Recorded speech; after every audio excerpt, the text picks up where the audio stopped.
고린도전서 15장. 성도 여러분, 내가 여러분에게 전파한 복음에 대해 여러분에게 알려드리려고 합니다. 여러분이 받아 그 안에 굳게 선 복음 말입니다.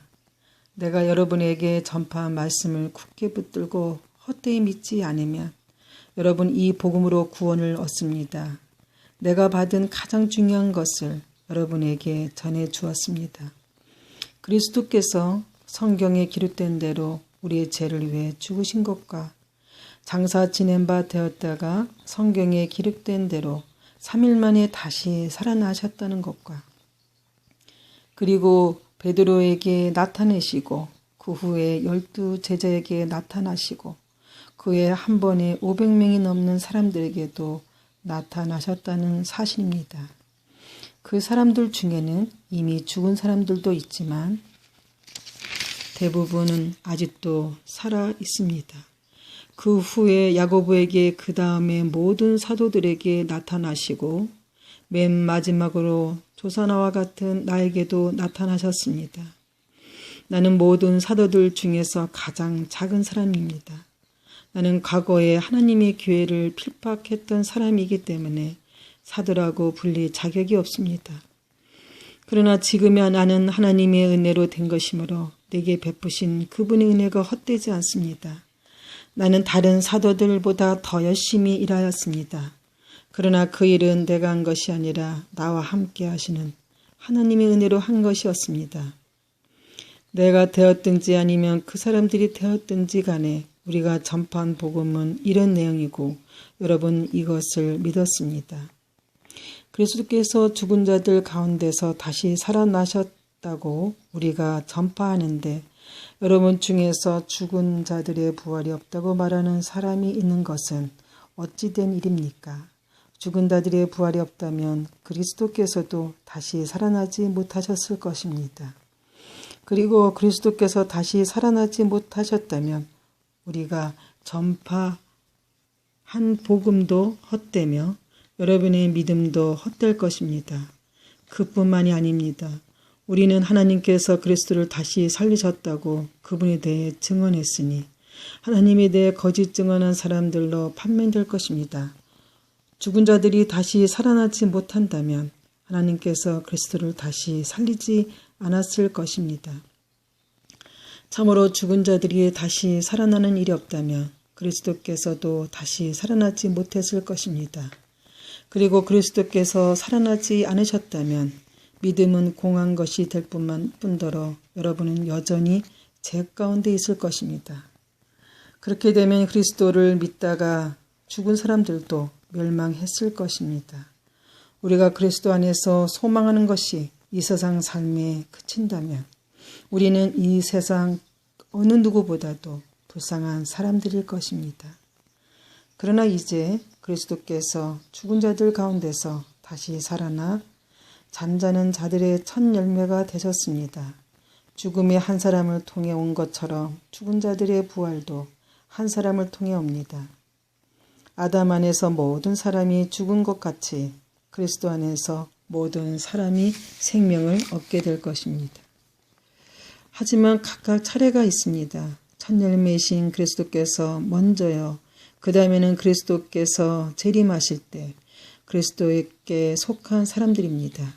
그리고 나서 그리스도께서 모든 권력과 모든 권세와 능력을 멸하고 나라를 하나님 아버지께 돌려드릴 마지막 때가 올 것입니다.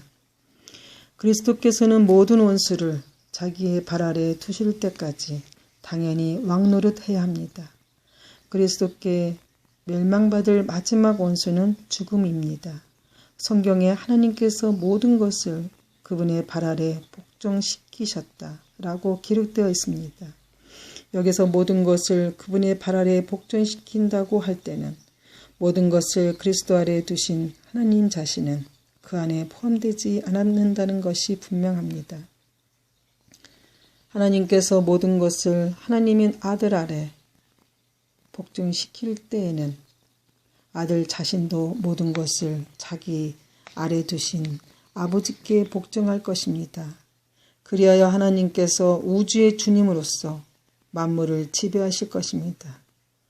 죽은 자들이 다시 살아나는 일이 없다면 죽은 자들을 위해 대리로 세례를 받는 사람들은 왜 세례를 받는 것입니까? 죽은 사람들이 도무지 살아나지 않는다면 그 사람들이 죽은 자들을 위해 세례를 받는 이유는 무엇입니까? 우리의 경우는 어떻습니까? 우리는 무슨 이유로 매 순간 위험에 처한단 말입니까? 성도 여러분, 주 예수 그리스도 안에서 내가 여러분에 대해 가지고 있는 자랑을 두고 확신 있게 말합니다만 나는 날마다 죽습니다. 내가 에베소에서 사나운 짐승들과 싸운 것이 단순히 인간적인 이유에서였다면 내가 얻은 것이 무엇이겠습니까? 죽은 자들이 다시 살아나는 이 없다면 먹고 마시자 내일이면 죽을 목숨이라고 하지 않겠습니까? 속지 마십시오. 나쁜 친구를 사귀면 좋은 친구도 나쁘게 됩니다. 정신을 똑바로 차리고 죄짓지 마십시오. 여러분 중에 하나님에 대해 무지한 사람들이 더러 있어서 여러분이 부끄러운 줄을 알라고 이 말을 하는 것입니다. 그러나 죽은 자들이 어떻게 다시 살아나며 또 그들은 어떤 몸으로 나오게 되느냐라고 묻는 사람이 있을 것입니다. 참으로 어리석습니다. 여러분이 뿌리는 씨는 죽지 않으면 살아나지 못합니다. 여러분이 뿌리는 것은 다 자란 몸이 아니라 밀이든 그 밖에 다른 곡식이든 단지 그 씨일 뿐입니다.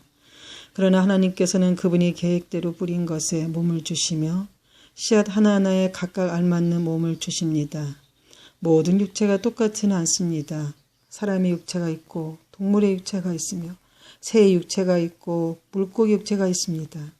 또한 하늘에 속한 물만 있는 것이 아니라 땅에 속한 물도 있습니다. 그러나 하늘에 속한 영광과 땅에 속한 영광이 각각 다릅니다. 해와 달과 별의 영광이 각각 다르고 별들 사이에서도 그 영광은 각기 다릅니다. 죽은 자들의 부활도 이와 같습니다. 썩을 몸을 심지만 썩지 않을 몸으로 다시 살아납니다. 비천한 몸을 심지만 영광스러운 몸으로 다시 살아납니다. 또한 약한 몸을 심지만 능력 있는 몸으로 다시 살아납니다. 자연적인 몸을 심지만 영적인 몸으로 다시 살아납니다. 자연적인 몸이 존재한다면 영적인 몸도 존재합니다. 성경의 첫사람 아담이 살아있는 존재가 되었다고 기록된 것처럼 마지막 아담은 생명을 주는 영이 되었습니다. 그러나 신령한 몸이 먼저 있었던 것은 아닙니다. 자연적인 몸이 먼저 있었고 그 후에 신령한 몸이 왔습니다. 첫사람은 땅의 흙에서 낳았고 둘째 사람은 하늘에서 낳았습니다. 땅에 속한 사람들은 땅에 속한 그 사람과 같고 하늘에 속한 사람들은 하늘에 속한 그분과 같습니다. 우리가 땅에 속한 사람의 형상을 지니고 있는 것처럼 하늘에 속한 분의 형상을 지니게 될 것입니다. 성도 여러분, 내가 분명히 선언하거니와 육체와 피는 하나님의 나라를 상속받을 수 없으며 썩은 것은 썩지 아니한 것을 상속받을 수 없습니다. 내가 여러분에게 비밀을 알려드리겠습니다. 우리는 다 잠잠할 것이 아니라 변화될 것입니다. 마지막 나팔 소리가 울릴 때 눈 깜짝할 사이에 죽은 자들이 썩지 않을 몸으로 다시 살아나며 우리는 변화될 것입니다.